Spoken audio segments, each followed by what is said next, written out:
Lo que no dice la lección, como una contribución a la misma, el libro de Marcos, instruyendo a los discípulos, parte 2, lección 8.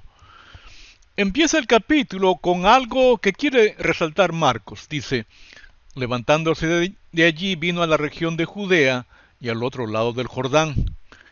Y volvió el pueblo a juntarse a él y de nuevo les enseñaba como solía.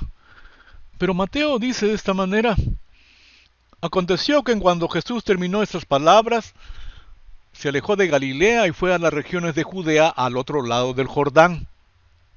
Y le siguieron grandes multitudes y los sanó allí.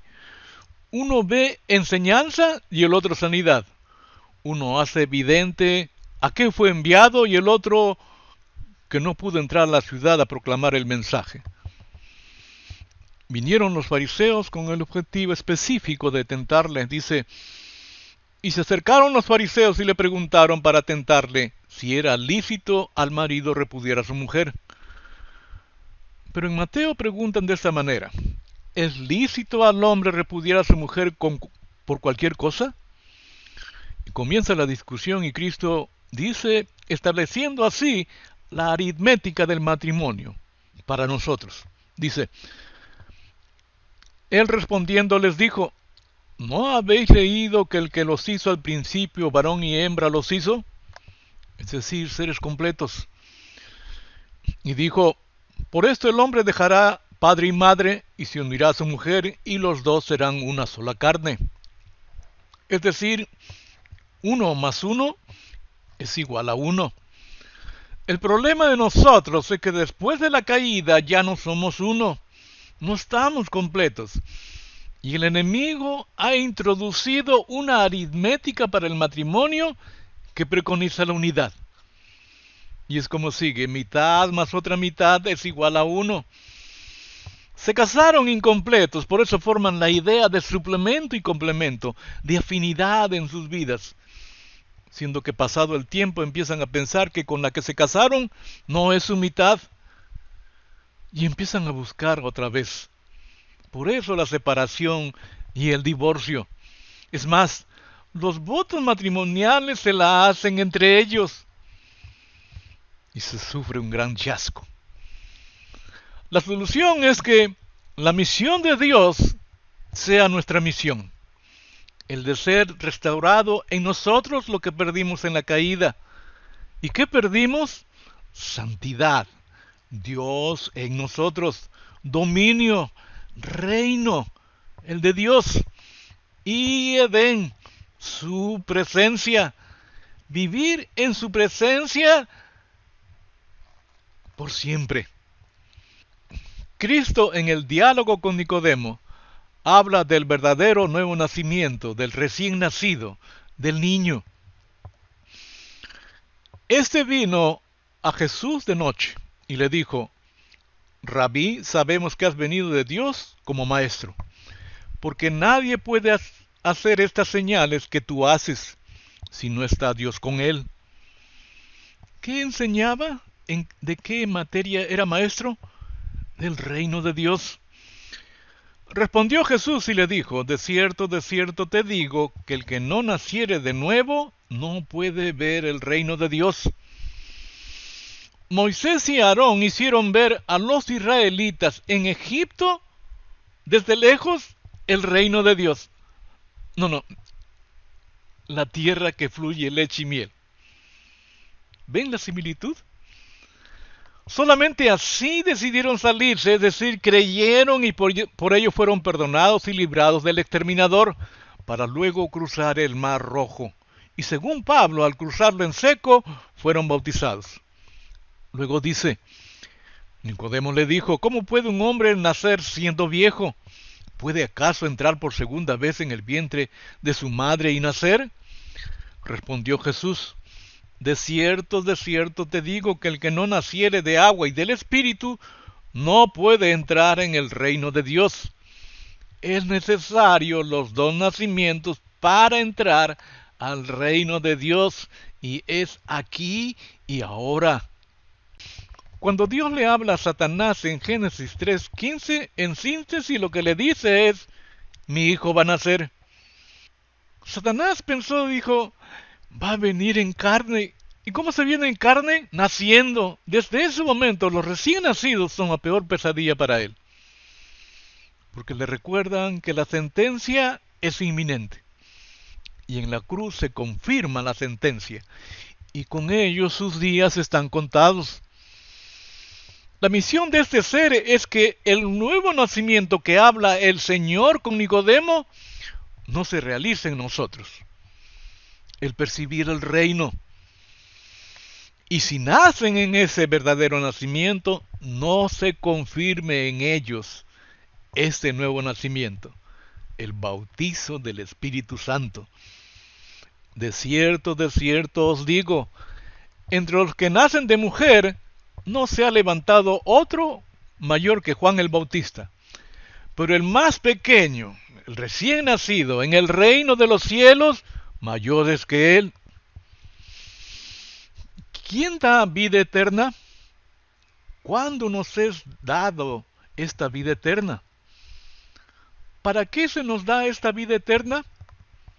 Dice, estas cosas habló Jesús y levantando los ojos al cielo dijo, Padre, la hora ha llegado, glorifica a tu Hijo para que también tu Hijo te glorifique a ti. Como le has dado potestad sobre toda carne, para que dé vida eterna a todos los que le diste. Y esa es la vida eterna, que te conozcan a ti, el único Dios verdadero, y a Jesucristo a quien has enviado. ¿Dónde conocemos al verdadero Dios y a Jesucristo? ¿Aquí o allá? Aquí. Porque he descendido del cielo no para hacer mi voluntad, sino la voluntad del que me envió. Y esa es la voluntad del Padre, el que me envió, que de todo lo que me diere no pierda yo nada, sino que lo resucite en el día postrero. Y esa es la voluntad del que me ha enviado, que todo aquel que vea al Hijo y cree en Él, tenga vida eterna. Y yo lo resucitaré en el día postrero. ¿Necesitó Cristo el poder de Dios para vencer la tentación en el desierto? No, un rotundo no. Así igual nosotros. Venció la tentación con un escrito está. En Salmos dice de esta manera, en mi corazón he guardado tus dichos para no pecar contra ti. Cristo guardó los dichos de su Padre y así pudo responder a la tentación con un escrito está. Y nosotros no podemos vencer porque no hemos guardado los dichos de Jehová en nuestro corazón. Independientemente de si fue hecho con superficialidad, pero Cristo confirma que sí pueden. Dice la Escritura, Él les dijo, a la verdad de mi vaso beberéis, y con el bautismo con que yo soy bautizado, seréis bautizados. Pero el sentaros a mi derecha y a mi izquierda, no es mío darlo, sino a aquellos para quienes está preparado por mi Padre.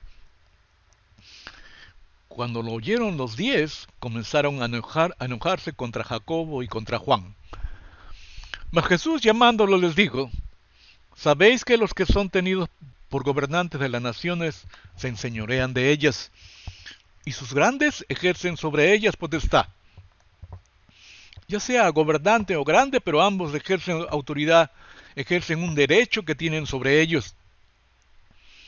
Pero no será así entre vosotros, sino que el que quiera hacerse grande entre vosotros será vuestro servidor. La palabra que utiliza aquí en griego es diáconos, que significa sirviente. En nuestros días sería el que sirve en su tiempo libre. Y el que de vosotros quiera ser el primero, será siervo de todos. La palabra que usa aquí es doulos, que significa esclavo, que en su origen en el sistema era el más bajo de la servidumbre, pero también pasó a significar el que se entrega a la voluntad de otro. Así que en cuanto al servicio a todos, esclavo es la palabra. Diáconos ve al siervo en relación con su trabajo, a realizarlo en forma perfecta. Duolos lo ve en relación con su amo, de obedecerle.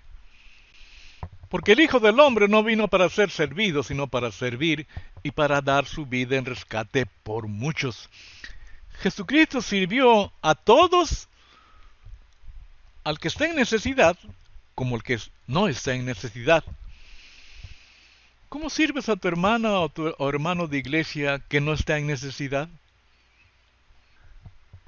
El ciego, cuando sabe que es Jesús Nazareno, inmediatamente empieza a gritar: Jesús, hijo de David, ten misericordia de mí. Y si querían impedirle, más gritaba.